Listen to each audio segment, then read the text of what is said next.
Чувашском художественном музее прошел республиканский форум «Ради жизни». Он организован сообществом «Близкие люди» и Республиканским онкологическим диспансером. Форум объединил врачей, экспертов, лидеров и общественных организаций, чтобы поддержать онкологических пациентов и их родственников.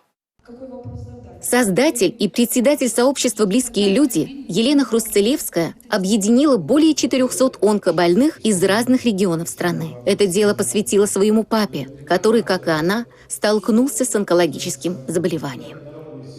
В нашем сообществе организуются и туристические поездки, встречи с психотерапевтом. Наши девушки начали заниматься танцами, танцуют, рисуют, поют.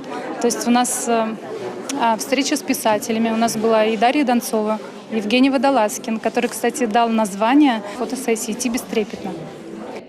Продолжать жить, радоваться этому миру, дарить свою радость и любовь, несмотря на сложную борьбу с раком. Вот девиз женщин, демонстрирующих силу и красоту в рамках фотовыставки «Идти бестрепетно».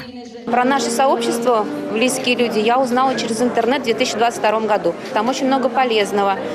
Куда можно пойти обратиться, что вообще делать в какой момент, когда ты только столкнулся с этим диагнозом. Онкобольным я желаю не унывать. Я с детьми занимаюсь. У меня 4 детей. Радуюсь жизни. Просто надо радоваться, и все. И родственникам не надо просто зацикливаться на этом. Самое главное дело, уходить в себя не надо. Надо общаться. В настоящее время на учете в Республиканском онкологическом диспансере с диагнозом злокачественное новообразование состоит более 30 тысяч человек. Главное оружие против рака – ранняя диагностика, и с каждым годом количество выявленных заболеваний на ранних стадиях увеличивается. На счету главного онколога Минздрава Чувашии Сергея Алексеева более 24 тысяч операций.